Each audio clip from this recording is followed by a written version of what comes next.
Jack was a young and ambitious real estate agent working in a small New England town. His biggest challenge in life was selling an old and abandoned house known as West Willow. The house was from the 19th century, and its walls, which were centuries old, were crumbling.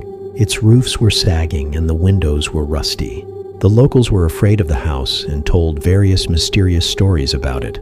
Jack tried to sell the house several times, but no one was willing to buy it. Because of this, he faced failure in his professional career. He finally decided that he would unravel the secrets of the house himself and reveal its origin. On a cold and dark evening, he took his best friend Mark, who was an avid photographer and filmmaker. Mark had a great passion for ghost stories and mysterious places. He had modern equipment, such as drone cameras, night vision cameras, and a sensor device that could detect any invisible activity. As soon as they stepped into the house, they felt a strange smell and suffocation. In the light of their flashlight, a thick layer of dust and cobwebs were visible. They saw that everything in the house had the dust of time on it. They first went to the main hall of the house, where a large chandelier hung broken. In one corner of the hall was an old painting with a picture of a woman. There was a strange sadness in her eyes. Jack and Mark examined each room. In one room, there were some children's toys that had been lying there for many years. In another room, there was a painter's studio where an unfinished picture was laid out on a canvas. The night was growing, and the mystery inside the house was also growing. Suddenly, their sensor device sounded the alarm. It was a very loud and sharp sound, and they felt that something was around them. "Did you hear?" Jack asked fearfully. "Yes, I think there's someone here," Mark replied, and he turned on his night vision camera. After a while, they heard the sound of a woman sobbing. The sound was coming from the basement. Its door was hidden behind an old bookshelf. When they removed the shelf, a rusty door was visible. The door opened with great difficulty, and they went down the stairs. The atmosphere in the basement was very cold and stifling. When they looked in the light of their devices, they saw a large room. On a table in this room was an old diary. Jack opened the diary and began to read. The diary belonged to the mistress of the house, a young woman, Lila. Lila was a passionate artist who was in love with a famous painter, Archer. Archer had promised to marry her, but he cheated on her and married another woman. Lila was heartbroken, and she decided to spend the rest of her life in this house. She wrote all her stories of love, sorrow, and betrayal in her diary. The last page of her diary was very touching. "Archer, you broke my heart, but I still forgive you. I can't live without you, but I also know that you will never come back. I am imprisoning my soul in the depths of this house, so that you will always be with me." Jack and Mark finished their diary, and they both fell silent. They were moved by Lila's story. They realized that this house was not just a deserted building, but the last testimony of a loving heart. The next morning, they called the owner of the house and told him his story. Instead of selling the house, they decided to rebuild it and turn it into an art gallery and museum. They made the story of Lila and Archer a part of history. Today, that house is known as Lila's Gallery. People go there and listen to Lila's story. They know that the story of love and betrayal lives on forever. This house, deep down, bears witness to Lila's love. Chasing a mysterious shadow. There is a strange silence in the air of Marble Creek, as if someone is holding their breath. During the day, this town sleeps, and at night, it wakes up. I, Liam Harper, have recently returned from the city. My parents were killed in a car accident, and my grandmother's old house is now in my name. This house, which is located on the edge of the forest, is somewhat dilapidated. The wooden roof creaks with every rain, and a strange rustling is heard from under the floorboards, as if someone is walking downstairs, slowly. Something strange felt right the first night. Before going to bed, I looked out my window. The forest was silent, but there was something which was not quite visible, a shadow which seemed to be hidden behind a tree. I met his eyes, but there was nothing there. It must be an illusion, I told myself. But it was not just an illusion. The next night, as I was reading, a sound came from the basement. It was as if someone had walked on the floor and gently closed the door. My heart started pounding.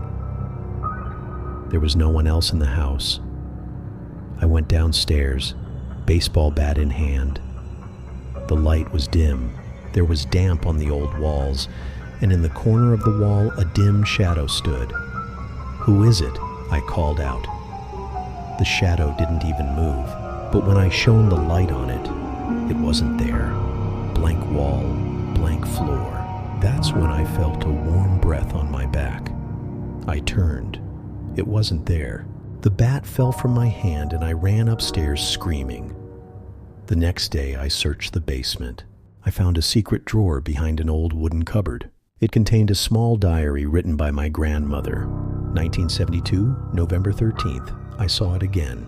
When I looked at myself in the mirror, my face felt strange, like I wasn't me. Sometimes it felt like the shadow was still in the corner of my room, even in broad daylight. I couldn't see it, but I could feel it. One night, when I was asleep, someone whispered in my ear, "You called, Liam. I won't give up now." I woke up with a start, turned on the light. The room was empty, but there were wet dirt marks on the floor, as if someone had come in from outside, but the door was closed, locked. I started scratching the walls. I wasn't crazy. I knew the shadow was real, but no one took me seriously until I began to doubt myself. Finally, one day I went to a psychiatric clinic in Maine. Dr. Emily Harvey looked at my file, asked me a few questions. I told her the whole story. He simply said, "Liam, you have PTSD as well as severe sleep deprivation psychosis. You're not seeing shadows, you're seeing your own fear. But if it was just an illusion, why did the shadow call my name in my dream? If it was an illness, how did those old scratches on the basement wall come to light? He's watching. He's coming." I didn't write those words myself. After seeing a psychiatrist, I took sleeping pills. But that night I had the same dream again, only more real than before. This time I was running through the woods, and the shadow was so close to me that its cold hands were touching my neck. I screamed, and my eyes opened. But it wasn't a dream. There were nails on my neck, like 5 fingers. I took my phone out from under the pillow, turned on the video, and started recording my room in the middle of the night. The next morning when I saw the video, my soul trembled. In the video, I was lying in bed, and at exactly 3 o'clock, a dark shadow appeared in the corner of the room. He slowly leaned toward me and put his hand on my neck. Then the video suddenly stopped. This was impossible. This was not an edit. This was all real. I started digging through old Marble Creek files. A newspaper clipping from 1963 read, "Local teenager Peter Lynn, missing after mental illness kills parents. Last seen in house on edge of woods. Police found his writings in the basement and pictures of shadows on the walls. This was the house, my house." I pulled out the police report. It said that Peter Lynn had written in his diary, "The shadow talks to me. He says I'll always be his." My spine went numb.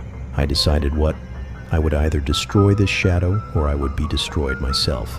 I made salt circles in every room of the house, lit candles, recited Bible verses, and sat in the basement. At exactly 3 in the morning, the wind stopped. The candle went out, and the shadow appeared. He was no longer just a blurry outline. He was human-like, but there were no eyes, no face, just black emptiness. "You called me, Liam. Now I will live inside you." He put his hand on my chest, and my breathing stopped. I tried to scream but no sound came out. Then I remembered something, a sentence from my grandmother's diary He hates the light. I turned on the flash of my mobile phone and hit him in the face, and he recoiled in agony. Smoke began to rise from the walls of the room, and a loud scream was heard. The shadow began to dissolve, but something had happened to me. 2 weeks later, I regained consciousness in a hospital. The doctor said I was picked up from the woods unconscious, and my tongue was tied up.